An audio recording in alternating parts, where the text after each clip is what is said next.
Today we're going to put two of these beautiful decks head to head.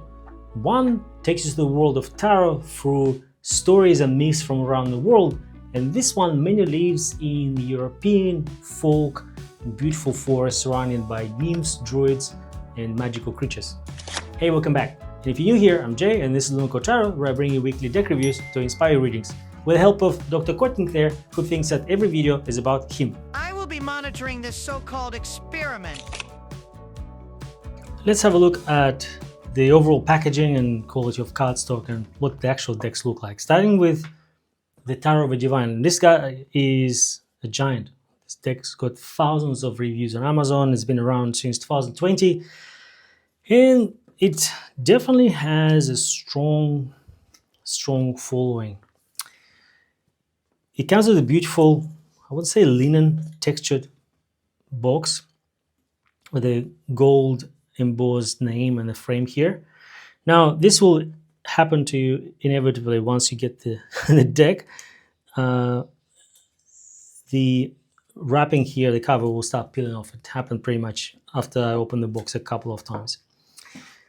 Now, the deck comes with a guidebook, and it's really good. The color and everything is quite a decent guidebook, though if you want to work with this deck, it isn't enough, and I'll show you when we go through the art and symbolism of this deck. And we have 78 cards. They have linen finish, although some people complained about having having issues with the cardstock. I'm lucky I didn't have that.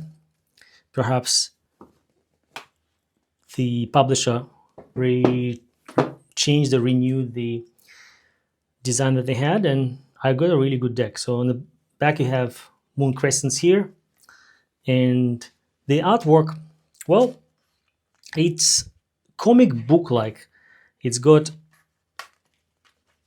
this almost cartoon like animation quality, and I think Yoshi worked with some big publishers and studios, and that's probably where his experience comes from. Each card has its frame, and the name of the card is written here. Fairytale Tarot is a very different take on this.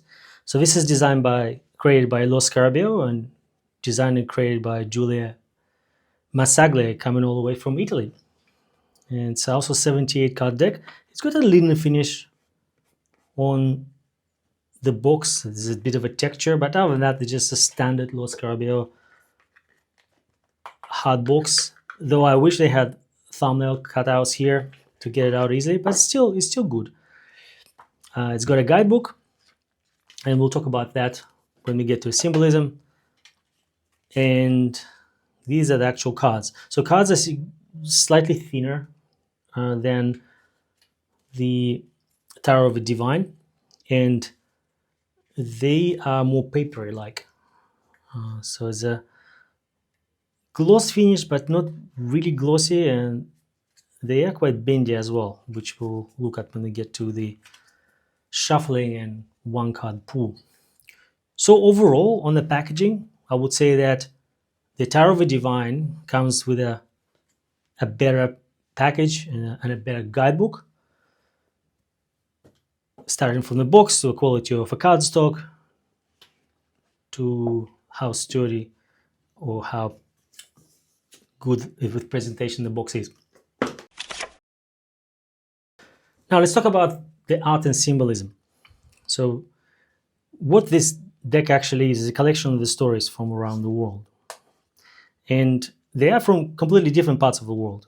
So you wouldn't necessarily know them unless you grew up there or you watched a movie or something like that. So I would say that this is a really good introduction to the word mythology. And these stories come from not just different places, but different eras as well. This one here, for instance, is a story from Hawaii about this turtle that holds the weight of the world on its back. And this is also aligned with King of Coins, representing stability. And this deck is RWS structure based, right? So what you see here, the stories, they somewhat aligned with the meaning of a card. Nine of Wands here, this is something actually I recognize. It's a Slavic story about this a witch, Baba Yaga, who lives in this house on chicken legs that runs around. I know it's crazy, and the story of a girl who manages to escape this, obviously Nine of Wands, talking about perseverance and not giving up. And this card here, just give you another example how diverse these stories are. This is a god Ra, which also represents sun in Egyptian mythology. And this is where you really need to work with a guidebook, because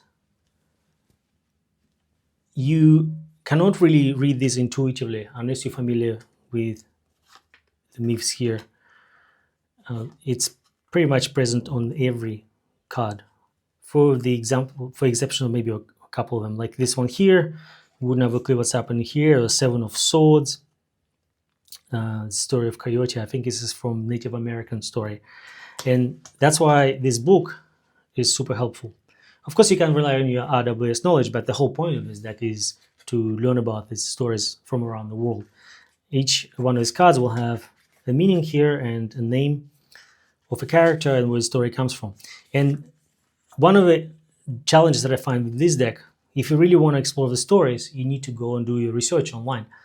Unless you get a companion book, which was also released the later time, which goes into detail behind each one of the stories. And in my view, if you really want to explore the stories, you want to get the proper, or full size, I should say, guidebook as well. Now, Fairytale Tarot, on the other hand, has a different take on it. This is primarily based on European fairy tale stories. And let's just have a look at a couple of examples here. The Strength card here is a lady taming the dragon. Now, if you have a look in the guidebook, it talks about the strength and being able to tame animals like a dragon here, referring to many stories that have a reference to it. Though it doesn't talk about this specific scene here. So in this example here, this is a Baltic god that represents taking charge in the chariot, which is probably one of the references that are described in the book. And here in the world, so this lady here is a seer who can predict the future and foretell upcoming events or provide some insight similar to an oracle.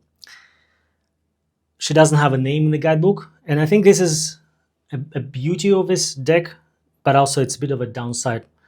I think the difference between these two decks is that here the artwork is, and the meaning of the cards is cohesive. So if you look at this, it seems like a one world, and when you travel from one card to another one, even though like here for Two of Swords, this is talking about fairies representing puzzles and confusing people, trying to, well, push them to answer this and figure them out. And this lady here, she's blindfolded, she can't figure out what's the puzzle she needs to solve. So it's consistent with RWS, though you don't need to read the whole book to understand what's happening here. And you can use this deck right away because it got this almost intuitive and aligned with RWS meaning. And unfortunately, because the guidebook is limited in what it tells us about the stories here. This is a leprechaun here. We know it from growing up in European culture, but it doesn't have stories for all of them, right? So you kind of have to do your own research, but the Fairytale Tarot won't give you the reference points to all of the characters that you see here. So you kind of have to figure it out. Where at least with Tarot of the Divine, you get that anchor point and you can find out what the meaning is. So between these two, for the art and symbolism, I want to say it's a tie. I quite like the artwork at Fairytale Tarot. It was definitely one of my favorite decks this year. And Tarot of the Divine, I like the whole concept. I like how the story is brought together and there's a cohesiveness to it, but they're also quite separate. And because of that, I would say that these decks do approach this differently.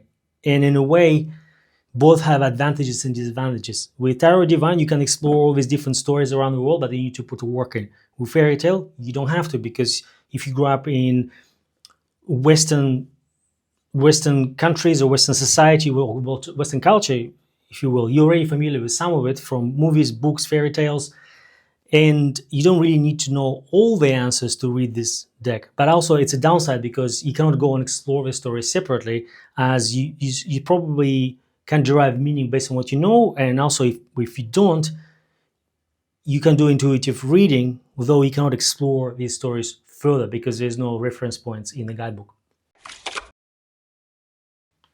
Let's do a shuffle test and one card pull, and you'll see how these two work in action.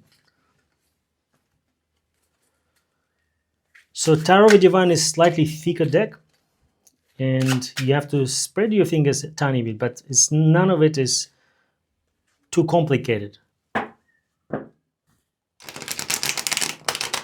You can also riffle shuffle this deck, though the cards are not very bendy, and it may be a little bit difficult to do that. On contrary, the Fairytale Tarot shuffles really well. I think the fact that the cards have slightly slippery surface, they're not matte, but they can have this middle ground surface to them. And riffle shuffling is very easy. I would say between the two, the Fairytale Tarot shuffles really well, probably better than Tarot of the Divine. And it's definitely to do with the thickness of Tarot of the Divine.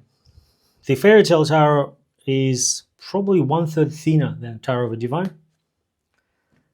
Also, it probably means that this deck will last you longer. If you decide to give Fairytale Tarot like daily use, it'll probably start wearing out faster. So I would say that from handling and shuffling, my favorite one is Fairytale Tarot. Let's do a one card pull, starting with Tarot of the Divine. And this would be, I would like to know the daily theme for tomorrow. We got a Seven of Swords.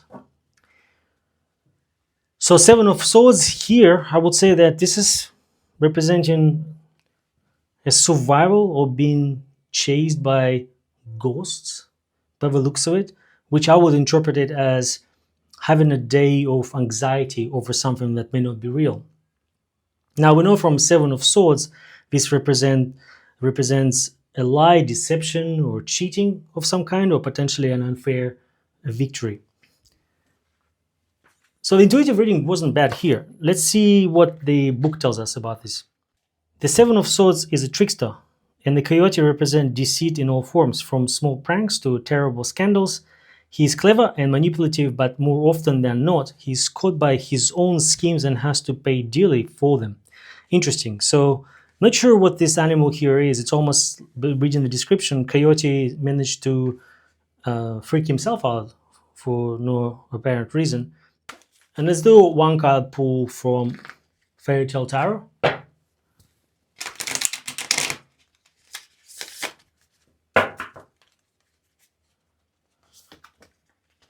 The Page of Wands. Well, attempting to read this intuitively, I would say that this is someone who's going on an adventure. And they are in the middle of adventure. You can see the mountains behind them. There's a bird that follows this person, showing that there's going to be some action happening there because this bird means business. What is Page of Wands in this interpretation? Upright, exploration, enthusiasm, and creativity. The phoenix process of dying and being reborn in flames illustrates how some ideas and creations perish while others flourish and develop. Interesting. So this is Phoenix, and this is a person walking through this adventure exploration. So, what do we have? Presentation-wise, I think Tarot the Divine is definitely a winner here. When it comes to artwork and symbolism, I think it's a strong tie because both of these decks represent something that is quite unique. My personal perspective, I do like the artwork of Fairytale Tarot more. When it comes to reading, I would say that Fairytale Tarot fares better just because you don't have to go through research and look at the guidebook. The artwork here is quite intuitive and allows you for that exploration without pushing you to do extra research. Unless, of course, you want to explore different stories and use the Tarot of the Divine for what exactly it was designed for. Shuffling, I would say, definitely better with Fairytale Tarot. It shuffles really well, though longevity of the cards, how much they can endure, it depends on if you're going to be using as your daily reader. Tarot of the Divine will probably fare better. Overall, I think these decks represent two different takes on how they approach tarot through storytelling. And I think Fairytale Tarot is more accessible and a little bit more enjoyable to work with. But if you like the concept of exploring stories around the world, packaged in a beautiful, beautiful box with a guidebook and additional guidebook you can get, I think this is also worth investing. So, two different tools for two different purposes.